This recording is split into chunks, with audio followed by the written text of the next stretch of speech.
Hello viewers, যারা class 9 পড়ছো, আজকে তাদেরকে আমি ইংলিশ লেসন 3 অটাম যে তোমাদের কবিতাটা রয়েছে এটা আজকে ভালো করে পড়াবো এবং বোঝাবো। তোমরা কিন্তু অবশ্যই আমার পড়ানো চলাকালীন নিজেদের টেক্সট বুকটা খুলে বসবে এবং এই পড়াটা ভালো করে বুঝে নেবে, ঠিক আছে? অনেকেই আমায় রিকোয়েস্ট করছিল এই কবিতাটা পড়িয়ে দিতে। এর আগে আমি লেসন 2 অবধি পড়িয়েছি, লেসন 2 পর্যন্ত পড়ানো আছে। যে যারা সেটা পড়োনি অবশ্যই আমার চ্যানেলে এসে দেখে নিও। ক্লাস 9 প্লেলিস্ট ফলো করবে, সেখানে দেখবে পরপর সমস্ত সাবজেক্টের ভিডিও দেওয়া রয়েছে। আজকে তোমাদেরকে আমি পড়াবো অটাম। অটাম মানে তোমরা প্রত্যেকেই জানো শরৎকাল। তো দেখো, লেখক হচ্ছে জন ক্লিয়ার, ঠিক আছে? লেখকের নাম বানান সহ মনে রাখবে। দেখো, জন ক্লিয়ার 1793 টু 1864, অর্থাৎ 1793 জন্মেছিলেন এবং 1884 তার মৃত্যু হয়েছে। Was an English poet famous for his celebratory representation of his English countryside and his lamentation of its disruption। অর্থাৎ এখানে বলতে চাইছে জন ক্লেয়ার ছিলেন একজন ইংরেজ কবি, যিনি ইংল্যান্ডের গ্রামাঞ্চলের জাঁকজমকপূর্ণ উপস্থাপন এবং সেই পরিবেশের বিপর্যয়ে বিলাপের জন্য বিখ্যাত ছিলেন। অর্থাৎ সেখানকার পরিবেশটা কেমন ছিল, বিপর্যয়ে সমস্ত বিলাপগুলো, অর্থাৎ সেখানকার দুঃখ দুর্দশা সমস্ত কিছুর জন্য তিনি কিন্তু বিখ্যাত ছিলেন, ঠিক আছে? অর্থাৎ সেগুলো তিনি লেখার মধ্যে ফুটিয়ে তুলতেন। বোঝা গেল? তারপর some of his notable collection of poetry আর first love, snowstorm, the village minstrel and other poems etcetera.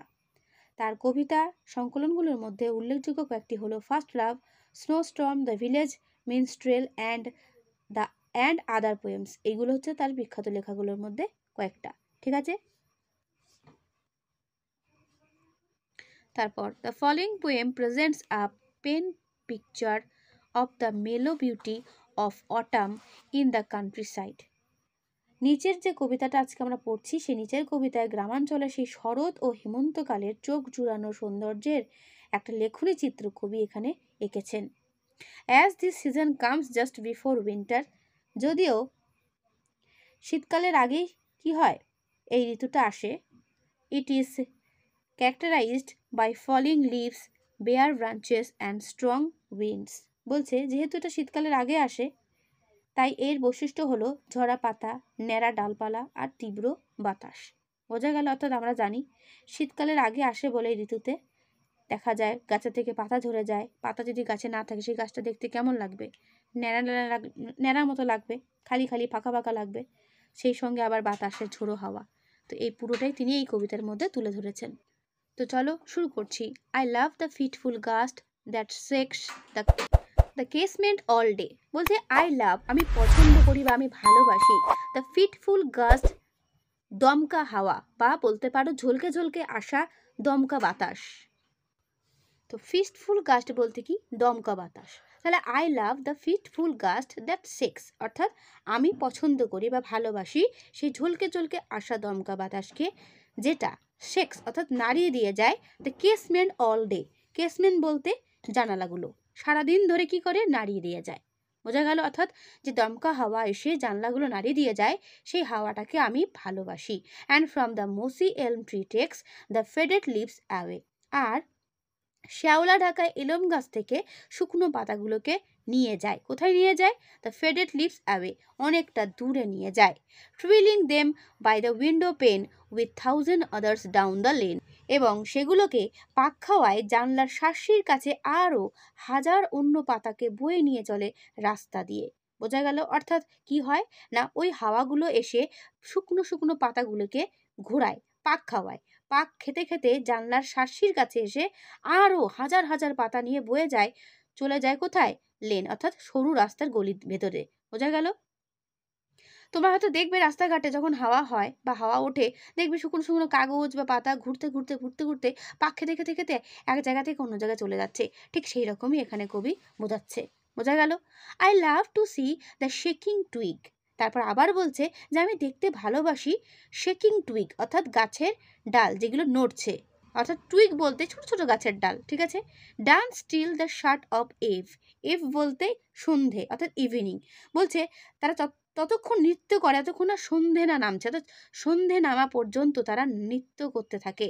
The sparrow on the cottage rick whose chirp would make believe that spring was just now fluttering by in summer's lap with flowers to lie.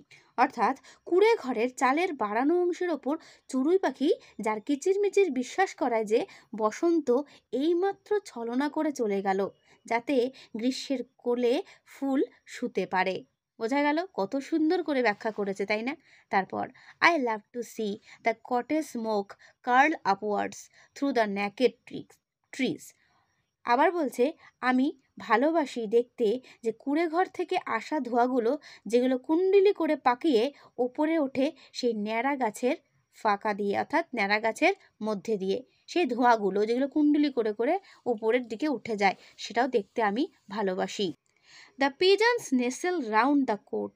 এদিকে পায়রারা বাসার চারপাশে নিশ্চিন্ত আশ্রয়ে থাকে। On dull November days like this. নিরস নভেম্বরের এরকম একটা দিনে। বোঝা গেল? The cock upon the dunghill crowing. আর এদিকে কক বলতে কি?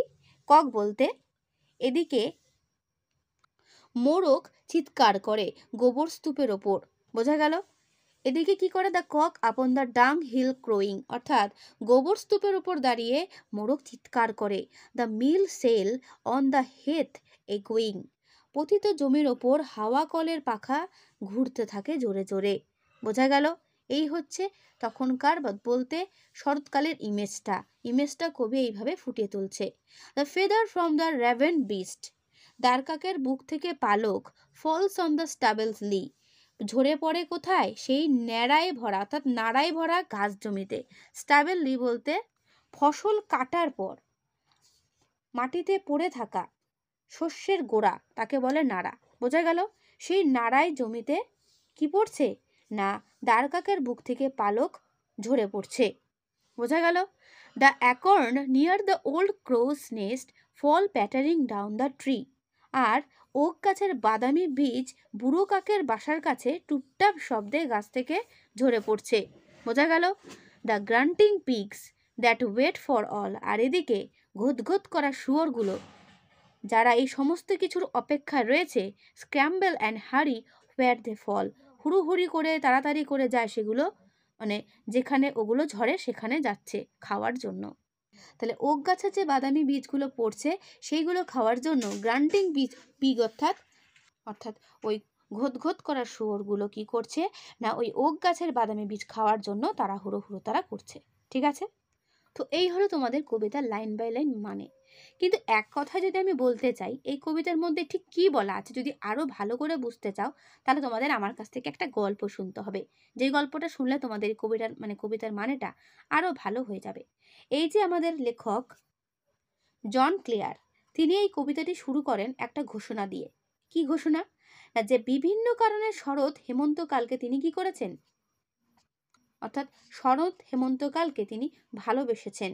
সবসময় যে দমকা হাওয়া বা বাতাস বয় এবং সারাদিন জানালাগুলোকে সেটা কি করে? নাড়িয়ে চলে। আবার এলম গাছ থেকে বিবর্ণ ও মরা পাতাগুলো বাতাসের প্রভাবের ফলে একটানা ঝরতে থাকে।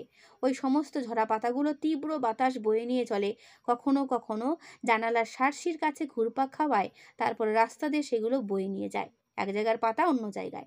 যতক্ষণ না রাত্রি নামে ছোট ছোট ডালগুলো নড়তে থাকে, তীব্র বাতাসের উপস্থিতিতে তারা নৃত্য করে। কবি এই সমস্ত কিছু দেখতে দেখতে তারা কি করেন? কবির খুব ভালো লাগে বা ভালোবাসেন তিনি। শীতল নিঃসঙ্গতা সত্ত্বেও চড়ুই পাখি কুটিরের চালে বসে কিচিরমিচির করে। এটাই কবির মনকে করিয়ে দেয় বসন্ত আর গ্রীষ্মের কথা। শরৎ হেমন্তকালেও কবি অনুভব করতে পারেন বসন্ত গ্রীষ্মের উষ্ণতা। কবির মনে হয় যেন বসন্ত এই কিছুক্ষণ আগেও উপস্থিত ছিল, তার সমস্ত প্রাণোচ্ছলতা এবং আনন্দ নিয়ে এই ফুলদের গ্রীষ্মের কোলে ঘুমোতে পাঠিয়েছে। পাতাবিহীন ফাঁকা গাছেদের মধ্যে দিয়ে কুণ্ডলি পাখি উঠে যাওয়া কুটিরের ধোঁয়া কবির কাছে আকর্ষণীয় এবং ভালোবাসার বস্তু। পায়রারা তাদের বাসার চারপাশে আশ্রয় নিচ্ছে, সম্ভবত এই ঠান্ডা নভেম্বরের দিনগুলোর মাঝে একটু উষ্ণতার খোঁজে। গোবর ঢিবির ওপর ঘরোয়াভাবে বসে মোরগ এমনভাবে চিৎকার করে যেন সবকিছু ঠিকঠাকই আছে। হাওয়া কলগুলো প্রবল বাতাসের সাহায্যে সুন্দরভাবে ধীরে ধীরে ঘুরে চলেছে। ঘাস জমি বা ফাঁকা জমিতে পড়ে রয়েছে ফসল কাটা শস্যের গোড়াগুলো। ডার কাকের বুক থেকে পালক খুশি জমিতে পড়ছে। ছন্দবদ্ধ শব্দ তুলে ওক গাছ থেকে ফলগুলো মাটিতে ঝরে পড়ছে। এটা ঘটছে বৃদ্ধ কাকের বাসার কাছে। তাড়াহুড়ো করে শুয়োরগুলো ওই ফলগুলো খাওয়ার জন্য সেগুলোর দিকে ছুটে যাচ্ছে। তাই এটি হলো শরৎ হেমন্তকালের একটা গ্রাম্য এলাকার রঙিন একটি ছবি। বোঝা গেল? তাহলে কবি এই অটাম কবিতার মধ্যে দিয়ে আমাদের কত কিছু এক ছবির মাধ্যমে, অর্থাৎ কবিতার মধ্যে দিয়ে এক ছবির মাধ্যমে আমাদেরকে ফুটিয়ে তুলেছেন, অর্থাৎ আমাদেরকে বোঝাচ্ছেন। বোঝা গেল? আশা করি কবিতাটি এখন সবার কাছেই মোটামুটি ক্লিয়ার হয়ে গেছে যে এই কবিতার মধ্যে মূল কি বিষয়বস্তু রয়েছে। এরপর দেখো রয়েছে অ্যাক্টিভিটি 1, অর্থাৎ exercise 1, tick the correct answer. তো সঠিক অ্যান্সারে টিক দিতে বলছে। All through the day the fitful gust shake the casement. তো নিজেরা অ্যান্সার করবে এগুলো। তারপরে কোয়েশ্চেন দেখো, the poet loves to see the shaking twig dance till the shut of eve. অর্থাৎ সন্ধে নামানা পর্যন্ত তারা কি দেখতো, কবি কি দেখতে ভালোবাসতো না সেই গাছের ডালের নৃত্যটা। The sparrow sat on the dash. স্প্যারো কোথায় বসেছিল? অ্যান্সার তো করাই আছে, নিজেরাও চেষ্টা করবে। The pigeon nestle round the dash. Okay, the cock was crowing upon the dash. তারপর দ্য গ্রান্টিং পিগস ড্যাশ, অর্থাৎ কি করছিল? Scramble and hurry. তারপর যেটা রয়েছে exercise 2, answer the following question. What happen to the leaves of the mossy elm tree in autumn. মসি elm tree অর্থাৎ মসি এলম ট্রির পাতাগুলো কি হয়েছিল? এটা তোমরা প্যাসেজ থেকে গুছিয়ে লিখবে, বই থেকে গুছিয়ে লিখবে। What are the things the poet loves to see in November day. নভেম্বরের সময় কবি কি দেখতে পছন্দ করতেন নভেম্বর মাসের? এক্সারসাইজ 3, এগুলো সব তোমরা বই থেকে চেষ্টা করবে অ্যান্সার করার। ঠিক আছে? রয়েছে অ্যাক্টিভ অর প্যাসিভ ভয়েস, অর্থাৎ ভয়েস চেঞ্জ করতে হবে। ঠিক আছে? অ্যাক্টিভিটি 3 এবং অ্যাক্টিভিটি 4 যেটা তোমাদের রয়েছে, এটা তোমাদের আমি আলাদা একটা ভিডিওতে বুঝিয়ে করিয়ে দেবো। ঠিক আছে? কারণ ভয়েস চেঞ্জ তোমাদের কিন্তু ভালো করে করতে হবে। ওকে, গ্রামার বলে একটা সাজেশন ভিডিও করব যেখানে তোমাদের আমি ডিটেলসে এগুলো টেক্সট থেকে যে সমস্ত গ্রামারগুলো রয়েছে আমি এগুলো দেখিয়ে দেবো। ওকে, তারপরের পাতাতে দুটো রাইটিং রয়েছে, এই রাইটিং দুটো ভালো করে করবে। Use the following flow chart to write a paragraph within 100 words on how to make paper. Paper কী করে তৈরি করতে হয়, ঠিক আছে? প্রসেসিং বলতে পারো এই জিনিসটাকে। Cut down of bamboos, making pulp, অর্থাৎ তোমাকে এইগুলো হিন্টস দেওয়া রয়েছে, এই হিন্টসগুলো ধরে তোমাকে প্রসেসিংয়ের মতো করে পেপার মেকিংটা করতে হবে। ঠিক আছে? চেষ্টা করো বাড়িতে করার। যদি করতে পারো অবশ্যই জানাবে, আর যদি না পারো সেটা জানাবে, আমি তোমাদের নেক্সট ভিডিওতে এটার অ্যান্সার দিয়ে দেবো। তারপর এক্সারসাইজ 7 কী রয়েছে? Write a biography of Annie Besant. Annie Besant নিয়ে একটা বায়োগ্রাফি লিখতে হবে।